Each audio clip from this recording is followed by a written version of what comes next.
Oke, shalom dan selamat pagi untuk kita semua. Kita sangat bersyukur sebab Tuhan beri kita kesempatan untuk berbakti bersama. Walaupun kita tidak ada di tempat ini, kita semua tidak ada di tempat ini, tapi kita bersyukur sebab kita masih diberi kesempatan setiap hari untuk memuji menyembah Tuhan. Dan sebelum kita memulakan kebaktian kita pada pagi hari ini, saya mau menjemput Ketua Sidang untuk membawa kita dalam doa pembukaan.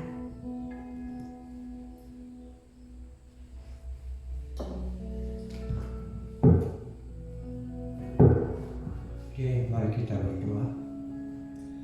Bapa kami yang di surga, kami datang untuk bersyukur kepada Engkau Tuhan karena Kau masih hidup hari ini. Daripada semuanya Tuhan adalah pimpinan daripada kuasa Tuhan Yesus yang senantiasa menyertai kami dan menjaga kami. Terima kasih atas kesanggupan Tuhan untuk senantiasa memberi yang terbaik dalam kehidupan kami. Bapa di surga, terima kasih semuanya. Ini membuktikan bahwa itu adalah kasih Tuhan yang terbukti, di mana Engkau senantiasa memperdulikan hidup kami melalui kasih-Mu. Bapa di surga, terima kasih pada pagi hari ini karena kami masih diberi kesempatan untuk meneruskan hidup dan terus menyembah Engkau dan memuji Engkau. Bapa di surga, sebelum kami mulakan acara ibadah kami pagi hari ini, kami berikan kepada Engkau Tuhan masa tempat dan setiap pribadi kami yang ada di tempat ini, khususnya bagi mereka yang sudah dipakai Tuhan untuk melayani Engkau pada pagi hari ini. Terima kasih Tuhan Yesus. Dan kami akui bahwa Engkau yang terbesar antara kami pada pagi hari ini. Terima kasih Tuhan. Tujuan arah dan hidup kami pada pagi hari ini hanya untuk kemuliaan Engkau dan menyembah Engkau. Terima kasih Bapa di surga. Di dalam nama Tuhan Yesus, kami mulakan ibadah ini hanya di dalam nama Tuhan Yesus penyelamat kami. Amin.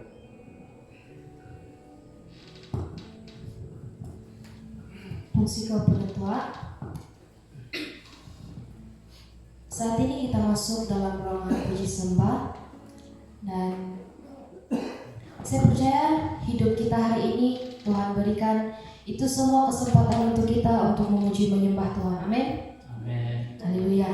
Dan mari kita terus dalam puji sembah kita pada pagi hari ini. Mari kita angkat lagu ini, hidup ini adalah kesempatan.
kita teruskan lagi pujian kita pada pagi hari ini. Kita naikkan lagu ini, Segala Puji Syukur.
Yang tidak pernah berkesudahan dalam kehidupan kami Bapa. Haleluya Tuhan. Dan sebentar kita akan menikmati makanan rohani, yaitu firman Tuhan yang sentiasa menguatkan kita setiap hari. Mari sebelum kita menjamah makanan rohani ini, kita persiapkan hati kita untuk ditegur oleh firman Tuhan. Mari kita nyatakan Tuhan itu adalah segalanya dalam kehidupan kita setiap hari. Kita nyatakan Tuhan yang sudah memimpin kita 6 hari yang lepas sehingga pada hari ini kita masih bernafas. Tuhan beri kita kesempatan untuk memuji menyembah Dia. Walaupun dalam keadaan yang serba kekurangan untuk memuji Tuhan, tapi Tuhan tidak pernah melihat itu selagi hati kita terus tertumpu pada Tuhan Yesus. Haleluya Tuhan. Mari kita angkat lagu penyembahan ini, Kaulah Segalanya, sebagai doa kita sebelum kita mendengar kebenaran firman Tuhan. Haleluya.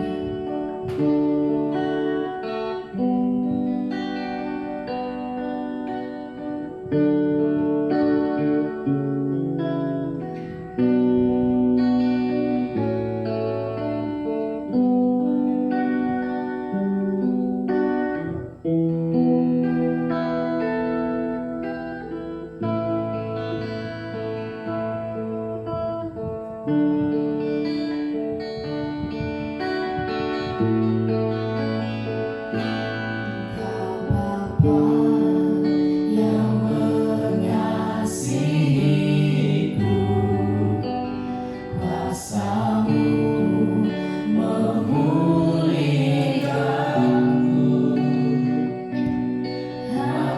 yang baru Kau berikan untukku dapat melihat rencana-Mu indah bagiku. Engkau ada di setiap jalanmu.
Dan saat ini Tuhan kami ingin belajar firman-Mu. Berkati anak-Mu yang berkongsi firman-Mu dan jemaat Tuhan yang akan mendengar firman-Mu. Tuhan, Engkau berkati mereka. Berkati setiap keluarga Tuhan, walaupun mereka tidak bersama dengan kami, berada di rumah saat ini. Engkau berkati mereka masing-masing. Beri mereka kekuatan, beri mereka kesehatan yang baik Tuhan, dan cukupkan mereka Tuhan. Terpujilah nama-Mu. Kami serahkan firman Tuhan ini dalam tangan Engkau Tuhan Yesus Kristus selaku Tuhan dan Juru Selamat kami. Amin. Salam, kita bersyukur kepada Tuhan karena kita tahu Tuhan kita adalah Tuhan yang baik, yang sudah memimpin kita pada minggu yang sudah lalu hingga sampai pada minggu ini. Kita bersyukur walaupun tidak ada anak Tuhan beribadah bersama dengan kita, beberapa orang di antara kita saja, tetapi kita bersyukur karena inilah kesempatan yang Tuhan berikan kepada kita. Dan adalah sangat penting kepada kita sebagai anak Tuhan, sebagai orang yang percaya kepada Tuhan ataupun orang Kristen, supaya kita berjalan bersama dengan Tuhan setiap hari. Dan orang Kristen sepatutnya mengikuti tindak tanduk Tuhan Yesus, yaitu berpikir seperti pikiran Tuhan, bertindak seperti tindakan Tuhan, dan mengerjakan suatu tugas seperti apa yang Yesus lakukan. Karena ini adalah kerinduan Tuhan kepada kita, supaya kita dapat menjadi garam, terang dunia, bahkan membawa hidup ataupun menunjukkan hidup selayaknya sebagai orang yang percaya kepada Tuhan. Pada pagi hari ini saya ingin kongsikan firman Tuhan. Hiduplah seperti orang Kristen. Hiduplah seperti orang Kristen. Mari kita membaca di dalam Filipi bab kedua. Saya hanya baca ayat ke-12 sampai ke-16 saja. Filipi bab kedua ayat ke-12 sampai ke-16 saja. Tajuk di atas, tetap kerjakanlah keselamatanmu. Hai saudara-saudaraku yang kekasih, kamu sentiasa taat, karena itu tetap kerjakanlah keselamatanmu dengan takut dan gentar. Bukan saja seperti waktu aku masih hadir, tetapi terlebih pula sekarang waktu aku tidak hadir. Karena Allah lah yang mengerjakan di dalam kamu baik kemauan maupun pekerjaan menurut kerelaannya. Lakukanlah segala sesuatu dengan tidak bersungut-sungut dan berbantah-bantahan, supaya kamu tidak beraib dan tiada bernoda sebagai anak Allah yang tidak bercela di tengah angkatan yang bengkok hatinya dan yang sesat ini, sehingga kamu percaya di antara mereka seperti bintang di dunia. Sambil berpegang pada firman kehidupan, agar aku dapat bermegah pada hari Kristus, bahwa aku tidak percuma berlomba dan tidak percuma bersusah payah. Daripada firman Tuhan ini kita akan pelajari beberapa pokok ataupun perkongsian yang akan kita pelajari. Di dalam ayat yang ke-12 dia katakan, hai saudara-saudaraku yang kekasih, kamu sentiasa taat, dikata.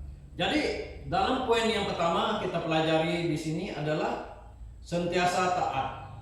Ini adalah satu penyataan yang Paulus berikan kepada umat Tuhan yang di Filipi, di mana dia menyatakan bahwa umat yang di Filipi ini adalah umat yang sentiasa taat. Apabila kita ingin berjalan bersama dengan Tuhan, ketaatan itu adalah satu kunci yang sangat penting. Seperti umat yang di Filipi, mereka sungguh-sungguh taat kepada Tuhan. Mereka sungguh-sungguh percaya kepada Tuhan, sehingga Paulus sendiri sungguh yakin bahwa umat di Filipi ini adalah umat yang sungguh taat kepada Tuhan. Dan apabila kita lihat itu kepada kehidupan kita pada hari ini, dan sebagai orang yang percaya kepada Tuhan, tidak kira keadaan baik, tidak baik apapun keadaan yang terjadi, ketaatan itu sangat penting. Dan sebagai orang yang percaya kepada Tuhan, seperti umat di Filipi, kita juga pada hari ini, di mana Tuhan juga menekankan kepada kita supaya kita taat kepada Tuhan dengan sungguh-sungguh. Taatlah sampai akhir hidup kita. Saya selalu sebut bermula dengan baik, berakhir dengan baik. Di mana apabila kita sudah mengambil langkah untuk percaya kepada Tuhan, kita tidak perlu meninggalkan Tuhan. Kita jangan meninggalkan Tuhan. Kita perlu mengikut Tuhan. Kita perlu berjalan bersama dengan Tuhan sampai akhir umur hidup kita. Ini adalah perkara yang sangat penting. Apabila kita berjalan bersama dengan Tuhan, apabila kita mengandalkan Tuhan, apabila kita setia melakukan kehendak Tuhan, di mana Tuhan akan memimpin kita, Tuhan akan menolong kita, Tuhan akan menyertai setiap anaknya yang percaya kepadanya. Sebab itu teruskanlah dan peganglah kepercayaan yang ada pada kita. Kepercayaan yang ada pada kita, kita perlu pegang sampai akhir hidup kita. Jadi jangan kita lemah semangat, tetapi kita terus kuat di dalam Tuhan. Dan terus mengandalkan Tuhan di dalam kehidupan kita. Dan di ayat ke-12 juga dikatakan dalam poin kedua, di mana dia mengatakan kerjakanlah keselamatan. Tetap kerjakanlah keselamatan dengan takut dan gentar. Daripada ayat firman Tuhan ini mengingatkan kita tentang satu komitmen daripada setiap umat Tuhan yang percaya kepada Tuhan, lebih lagi umat Tuhan yang di Filipi, di mana Paulus mengajar mereka agar mereka punya komitmen di dalam iman kepercayaan mereka dan terus percaya kepada Tuhan dengan sungguh-sungguh. Jadi apabila kita lihat pada satu sudut, satu aspek yang lain, seolah-olah mereka tidak selamat dan perlu mengerjakan keselamatan. Tetapi apa yang Paulus jelaskan di sini, kerjakan keselamatan ini berkaitan tentang kesungguhan. Seperti yang saya katakan tadi, komitmen yang begitu dalam daripada pribadi itu kepada Tuhan. Apabila mereka sungguh setia, sungguh taat kepada Tuhan, punya komitmen yang betul di dalam Tuhan, maka Tuhan akan senang. Sebab firman Tuhan juga mengatakan iman tanpa perbuatan adalah mati. Jadi ini adalah ada kaitan tentang komitmen. Apabila kita percaya kepada Tuhan, perlu ada tindakan. Memang Tuhan itu mati untuk menebus kita, memang Tuhan itu mati untuk menyelamatkan kita. Bukan hanya Tuhan saja bertindak, tetapi bagi diri kita sendiri, bukan hanya kita berpeluk dada saja apabila Tuhan sudah menebus kita, tetapi ada tindakan yang perlu kita lakukan sebagai orang yang percaya kepada Tuhan. Dan tindakan ini di mana ini berkaitan tentang tindakan iman. Tindakan iman. Tindakan iman ini sangat penting. Apabila kita beriman kepada Tuhan, kita perlu percaya sungguh-sungguh kepada Tuhan. Kita perlu bergantung sungguh-sungguh kepada Tuhan. Kita perlu mengandalkan Tuhan dengan sungguh-sungguh. Dan kita juga perlu yakin kepada Tuhan dan tidak ragu-ragu. Bukan hanya dalam perkara itu saja, apabila kita bercakap tentang tindakan iman juga berkaitan tentang satu tindakan yang drastik yang kita lakukan dalam memuliakan Tuhan, dalam mengagungkan Tuhan, dalam meninggikan, dalam memartabatkan Tuhan sebagai Tuhan dan Raja dalam hidup kita. Sebab itu perlu ada bukti ataupun tanda orang yang betul-betul mengerjakan keselamatan. Sebab daripada tanda-tanda itu sudah nampak bahwa orang itu sudah diselamatkan ataupun tidak. Sebab dalam apapun kita dapat mengenal sesuatu pokok itu daripada buahnya. Begitu juga bagi orang yang percaya kepada Tuhan. Orang itu dapat dikenali daripada buah kehidupan yang dia pancarkan daripada hidupnya. Seorang dapat tahu, dapat membedakan orang itu sungguh-sungguh percaya kepada Tuhan ataupun tidak daripada buah kehidupannya.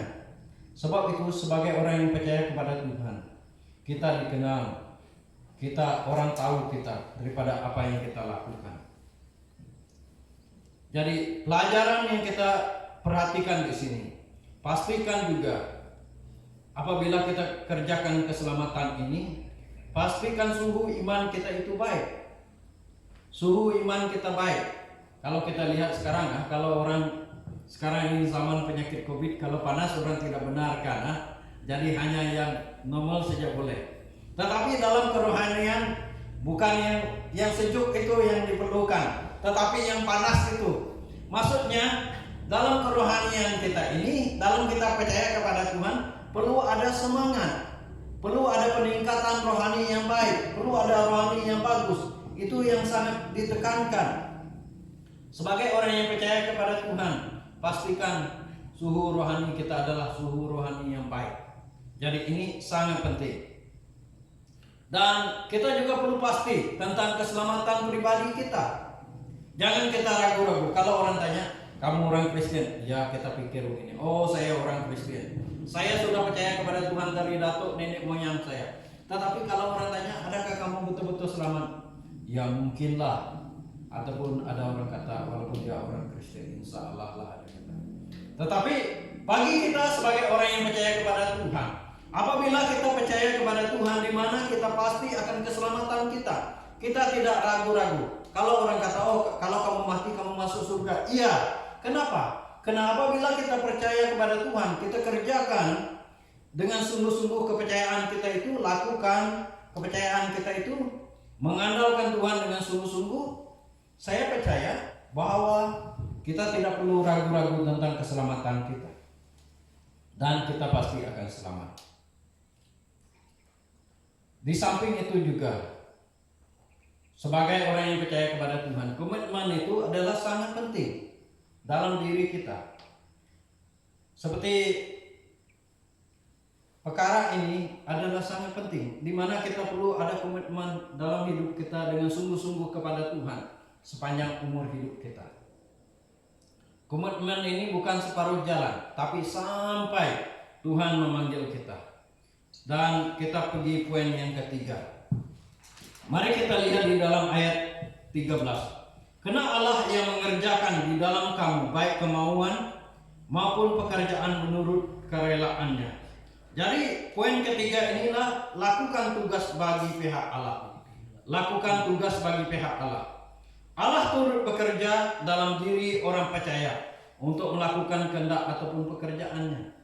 Di sini Allah bekerja dalam kehidupan kita untuk melakukan kehendak Dia. Dan Allah boleh memakai siapa saja untuk menjadi alat bagi kemuliaan Dia. Dia boleh memakai seseorang itu digunakan untuk memuji, untuk membesarkan, untuk mengagungkan nama Dia. Di dalam Alkitab kita banyak melihat bahwa contoh-contoh orang yang dipakai oleh Tuhan. Kalau di dalam perjanjian lama kita melihat Elia, kita melihat Daniel, bahkan di dalam perjanjian baru kita melihat Petrus, Paulus, dan sebagainya. Jadi Tuhan menggunakan mereka sesuai dengan kehendak Tuhan. Tuhan menggunakan mereka sesuai dengan apa yang Tuhan mau. Begitu juga kepada kita sebagai orang yang percaya kepada Tuhan, di mana Tuhan juga rindu menggunakan kita ataupun memakai kita sesuai dengan apa yang Dia mau. Jadi dengan arti kata lain, dalam semua aspek kehidupan kita, bahwa Tuhan itu campur tangan dalam hidup kita. Tuhan itu campur tangan dalam hidup kita. Dan Tuhan menentukan apa yang terjadi dalam hidup kita. Dan Tuhan mau perkara itu terjadi dalam hidup kita. Saya ingin kongsikan satu cerita. Minggu yang lepas, bukan minggu yang lepas lah, minggu ini, hari 4 itu. Dan ada kawan lama saya sama dengan saya belajar dalam jurusan pertanian dulu. Dan dia kata, kalau saya tahu saya jadi pastor, tidak saya mau pergi belajar itu. Dia sudah jadi pegawai pertanian dan dia resign dari pegawai pertanian kena panggilan Tuhan. Dan sebelum dia menjadi pastor penuh masa, 7 tahun dia melayani di gereja karena dia pegawai pertanian, dia tidak minta bayar gaji daripada gereja. Ini adalah komitmen sebagai hamba Tuhan.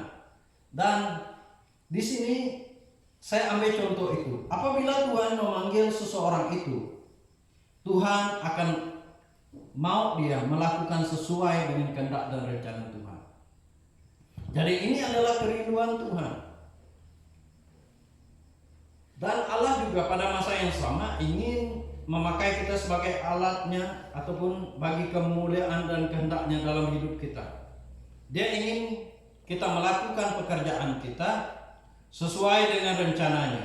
Apapun yang tugas Allah berikan kepada kita di gereja, di luar gereja, di bidang kerajaan, swasta dan sebagainya, jadi lakukan tugas itu dengan baik. Sebab di sana juga Allah ingin memakai kita. Allah ingin menggunakan kita sebagai alat bagi kemuliaan nama Dia. Dan Yesus pernah bertanya kepada orang pada masa itu. Bahkan Dia juga memberi contoh begini. Di saat aku lapar, kamu tidak memberi aku makan, dia kata. Wah, orang bertanya, bila kamu lapar Tuhan? Dan Yesus kata, di saat ada orang dalam kelaparan, kamu tidak bantu dia. Jadi pada masa itulah Yesus beri gambaran bahwa Dia yang lapar. Konsepnya di sini, konteksnya di sini, apapun yang kita lakukan kepada orang lain, ingat Tuhan mau kita lakukan itu di mana kita sebagai alat bagi kemuliaan nama Tuhan. Lakukan itu sebagai memuji, memuliakan nama Tuhan. Tidak kira apapun tugas yang kita lakukan dan dalam bidang apapun. Jadi kita lakukan itu sebaik-baiknya bagi kemuliaan nama Tuhan. Sebab kita percaya Allah itu turut bekerja dalam semua aspek hidup manusia. Dan Allah juga ingin nama Dia dimuliakan. Dan Allah juga mau kita melakukan perbuatannya di dalam kehidupan kita. Dan di dalam ayat ke-14, lakukanlah segala sesuatu dengan tidak bersungguh-sungguh dan berbantah-bantah. Dalam poin keempat ini, apabila kita melakukan sesuatu, yaitu kita tidak perlu berdalih, tidak mempunyai dalih ataupun tidak mempunyai alasan ataupun banyak itu alasan yang kita perlu beri. Paulus menekankan, apabila mengerjakan pekerjaan Tuhan, janganlah kita berdalih, janganlah kita memberi alasan, tetapi buatlah tugas itu bukan karena terpaksa, tetapi dengan sungguh-sungguh.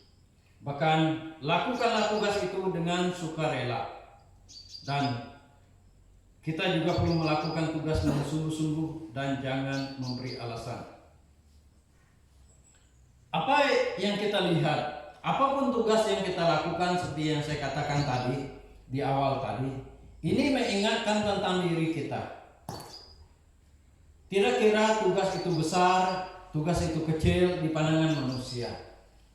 Tugas itu adalah sangat penting bagi orang dan tidak penting. Tetapi apapun tugas yang diberikan kepada kita, apapun tugas yang diamanahkan kepada kita, lakukan itu dengan sungguh-sungguh. Lakukan itu dengan sukacita. Dan kita tidak perlu memberi alasan tentang sesuatu tugas yang dipercayakan kepada kita. Saya percaya apabila kita ambil kepada konteks yang lebih dalam lagi, kalau seseorang itu ingin dipakai oleh Tuhan, Tuhan tidak akan memberi dia kepada tugas yang lebih besar dulu. Tuhan akan memberi tugas kepada dia lebih kecil dulu. Lepas itu kalau dia dapat lakukan dengan baik, Tuhan akan beri lebih baik lagi, lebih tinggi lagi dan makin meningkat lagi.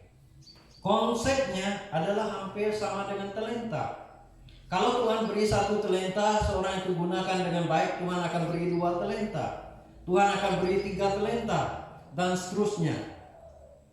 Jadi ini adalah satu perkara yang sangat penting. Apapun tugas yang Tuhan percaya kepada kita, lakukan dengan sebaik-baiknya. Apabila kita sudah melakukan sebaik-baiknya, saya percaya Tuhan akan mengangkat kita daripada posisi itu kepada posisi yang lain. Daripada posisi yang lain itu kepada posisi yang lebih tinggi lagi.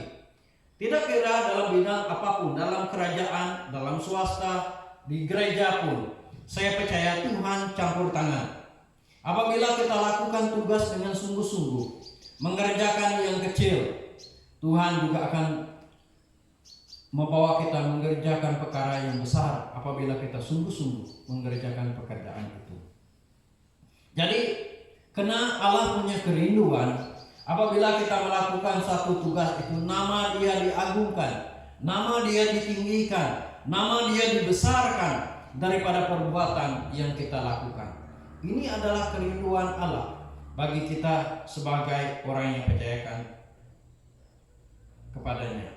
Dan ingat, lakukan tugas itu sebagai pelayanan. Kalau kita lakukan tugas itu sebagai pekerjaan, lain bezanya dengan pelayanan. Tapi kalau kita lakukan tugas itu sebagai pelayanan, di mana kita akan membuat pekerjaan itu dengan sungguh-sungguh. Mari kita lihat dalam ayat ke-15. Supaya kamu tidak beraib dan tiada bernoda, sebagai anak Allah yang tidak bercela di tengah angkatan yang bengkok hatinya yang sesat ini, sehingga kamu percaya di antara mereka seperti bintang di dunia. Dan daripada ayat ke-15 ini kita mengambil poin yang kelima, yaitu orang Kristen yang menjadi contoh. Di sini Paulus menjelaskan kepada mereka dalam lingkungan kehidupan mereka yang berada di tengah-tengah orang yang tidak percaya dan orang yang tidak kuat iman dan orang yang tidak mengenali Tuhan, mereka perlu menjadi terang. Mereka perlu menjadi berkat bagi orang lain. Mereka perlu menjadi contoh, memberikan teladan yang baik kepada orang. Jadi ini adalah satu perkara yang sangat penting. Perkara ini bukan hanya terjadi di tengah orang yang tidak percaya saja, tetapi di antara orang yang sama percaya juga perlu seseorang yang menjadi berkat kepada seseorang yang lain. Jadi kita perlu memancarkan bahwa kita adalah orang yang percaya kepada Tuhan. Kita adalah orang yang mengenali Tuhan. Dan bukan hanya sekadar mengenali Tuhan begitu saja, tetapi seseorang yang mengenali Tuhan dengan lebih mendalam. Seorang yang sungguh tahu siapa Tuhan itu sebenarnya. Seorang yang sungguh-sungguh percaya bahwa Tuhan itu adalah Tuhan dan juru selamat hidupnya. Jadi dalam perkara ini kehidupan rohani perlu memberikan impak yang sungguh dalam kepada masyarakat di mana mereka berada. Dan ini juga berkaitan tentang bukan hanya jemaat yang ada di Filipi, tetapi bagi setiap orang percaya dimanapun kita berada, maupun di gereja, di luar gereja, ataupun di tengah masyarakat, di tempat kita kerja, di mana kita perlu memberikan impak dengan menjadi berkat dan percaya di tengah-tengah orang lain. Karena Tuhan punya kerinduan juga bahwa Dia mau kita menjadi garam, Dia mau kita menjadi terang dunia bagi orang lain. Dan Tuhan mau kita memancarkan terang Kristus itu kepada orang lain. Dan ini adalah kerinduan Tuhan bahwa Dia mau kita menjadi berkat. Dengan arti kata lain, apabila kita melakukan perkara itu dengan sungguh-sungguh, apabila kita percaya kepada Tuhan, apabila kita hidup di tengah masyarakat pun, orang akan melihat bahwa kita adalah orang yang sungguh percaya kepada Tuhan. Sebab itu Paulus katakan, sehingga di tengah masyarakat itu mereka tidak menemukan kesalahan, aib ataupun celah orang percaya itu. Kenapa? Kenapa mereka tidak menemukan? Sebab orang percaya itu menjadi berkat. Orang percaya itu menjadi terang. Orang percaya itu menjadi ataupun memberikan kesan ataupun impak yang sungguh besar kepada orang lain, sehingga orang mengagumi kehidupan mereka, sehingga orang menyenangi kehidupan mereka. Jadi apabila orang senang tentang melihat kehidupan mereka, melihat teladan hidup mereka, sehingga mereka melihat, wah, orang ini betul-betul sungguh baik. Orang ini betul-betul sungguh percaya kepada Tuhan. Sebab itu dia katakan tidak menemukan aib dan celah. Ini juga perkara yang perlu kita lakukan dalam kehidupan kita. Dalam kehidupan kita sebagai orang yang percaya kepada Tuhan, kita belajar dari apa yang dikatakan dalam ayat yang ke-15 ini. Kita perlu mempunyai percakapan yang baik, tingkah laku, perangai ataupun tabiat yang baik di tengah masyarakat kita. Dengan kata-kata kita, dengan pergaulan kita, sikap kita perlu menjadi berkat bagi orang lain. Dimanapun kita berada, biarlah hidup kita menjadi berkat, menjadi teladan bagi orang lain dalam apapun yang kita lakukan. Yang terakhir, mari kita lihat di dalam ayat ke-16. Sampai berpegang pada firman kehidupan, agar aku dapat bermegah pada hari Kristus, bahwa aku tidak percuma berlumba dan tidak percuma bersusah-susah. Dari pada firman Tuhan ini ayat ke-16, firman Tuhan itu menjadi rema. Firman Tuhan itu hidup. Firman Tuhan itu berbuah. Firman Tuhan itu bertumbuh. Firman Tuhan itu berakar dalam hidup diri Paulus. Bukan hanya dalam hidup diri Paulus, tetapi Paulus juga mau bahwa firman Tuhan itu menjadi rema, menjadi berkat, menjadi memberikan pengajaran kepada umat yang ada di Filipi. Dan dia sendiri sangat berpegang pada firman Tuhan sebagai firman kehidupan di dalam diri dia. Dia sadar bahwa firman Tuhan itu memberikan hidup. Dia sadar bahwa firman Tuhan itu mengubah kehidupan dia. Dia sadar bahwa firman Tuhan itu membentuk hidupnya. Dan dia jadikan firman Tuhan itu sebagai landasan dalam kehidupan dia setiap hari, sehingga dia tidak takut akan kedatangan Tuhan. Dari apa yang diungkapkan oleh Paulus di sini, kita juga mengambil dua pelajaran. Pertama, firman Tuhan ini juga adalah landasan hidup kita sampai akhir hidup kita. Firman Tuhan ini juga menjadi satu pengajaran, berikan dorongan, membentuk kita. Sebab itu dalam 2 Timotius 3 ayat ke-15, firman Tuhan bermanfaat untuk mengajar, untuk mendidik, untuk menyatakan kesalahan, untuk membawa orang ke jalan kebenaran, dan sebagainya. Jadi sebab itu adalah sangat penting firman Tuhan. Orang percaya sangat memerlukan firman Tuhan, karena dengan firman Tuhan kita tahu kebenaran. Dengan firman Tuhan kita tahu apa yang harus kita lakukan. Jadi firman Tuhan itu perlu kita pegang, perlu kita patuhi dalam kehidupan kita, perlu kita pelajari dalam kehidupan kita. Di samping itu juga Paulus katakan dia di sana 16b, bahwa aku tidak percuma berlumba dan tidak percuma bersusah-susah. Jadi ini yang dia katakan, dalam larian ataupun lomba iman dia berusaha dengan sebaik mungkin, dan dia tidak mau apabila dia percaya kepada Tuhan, mengandalkan Tuhan itu sebagai sesuatu yang cuma-cuma. Memang kita lihat di dalam kehidupan Paulus, apabila dia percaya kepada Tuhan, di mana dia berlari sungguh-sungguh, dia mengerjakan sungguh-sungguh apa yang Tuhan mau sampai akhir hidup dia, sampai dia dipanggil oleh Tuhan. Dan ini juga perkara yang sangat penting apabila kita mengikuti Tuhan. Teruskan larian iman kita sampai akhir, sampai ke garis penamat. Selagi kita belum sampai di garis penamat, selagi itulah kita terus berlari dalam iman kepercayaan kita kepada Tuhan.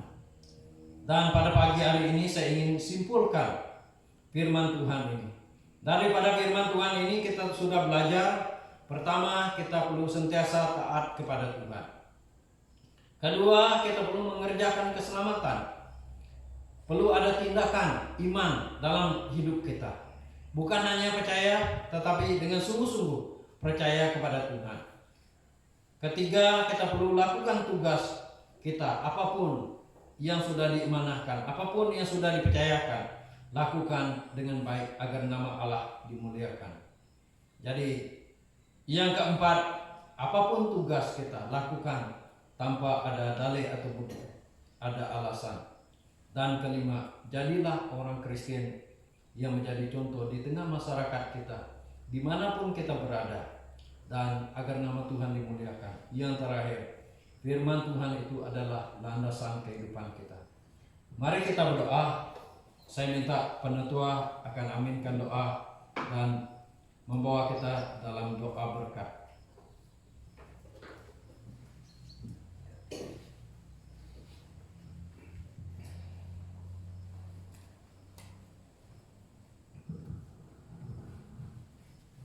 Oke, baik, kita berdoa.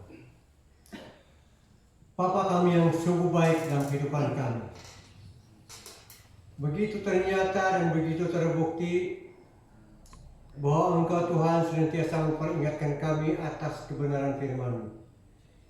Itu merupakan satu kesanggupan Tuhan yang luar biasa untuk terus-menerus mengajar kami tentang kebenaran hidup melalui Engkau Tuhan. Bapa di surga, kami mengakui sebagai manusia biasa sangat terbatas untuk mentaati firman-Mu. Tetapi dalam waktu yang sama Tuhan, kami sangat percaya dengan kuasa firman-Mu dan Roh Kudus yang Kau alihkan dalam kehidupan kami, yang memampukan kami untuk melakukan kebenaran firman Tuhan dan melakukan keselamatan kami melalui Engkau Tuhan. Terima kasih Bapa di surga, karena Engkau tidak pernah berhenti untuk mengajar kami dan memperingatkan kami tentang kebenaran hidup ini. Karena kami percaya Tuhan, dengan adanya firman-Mu ini merupakan satu dasar kehidupan kami untuk meneruskan hidup untuk masa-masa yang berikutnya. Karena tanpa firman-Mu Tuhan dalam hidup kami, besar kemungkinan hidup kami tidak berarti di hadapan-Mu.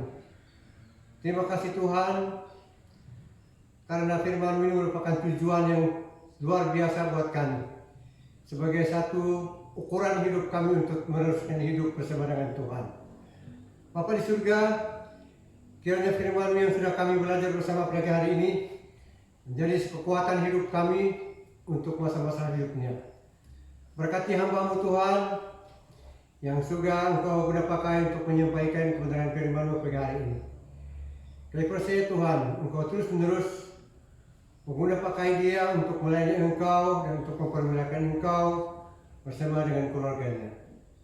Terima kasih Bapa di surga.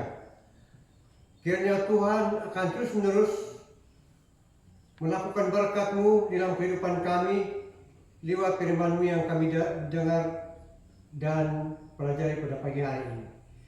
Terima kasih Tuhan Yesus sekali lagi, karena kami percaya bahwa Engkau sudah menyertai kami dalam acara ibadah kami pada pagi hari ini dari awal sampai selesainya. Berkati setiap kami yang sudah mendengarnya dan juga anak-anak-Mu yang sudah turut melayani Engkau pagi hari ini. Terima kasih Tuhan Yesus. Sebentar kami akan bubar di tempat ini.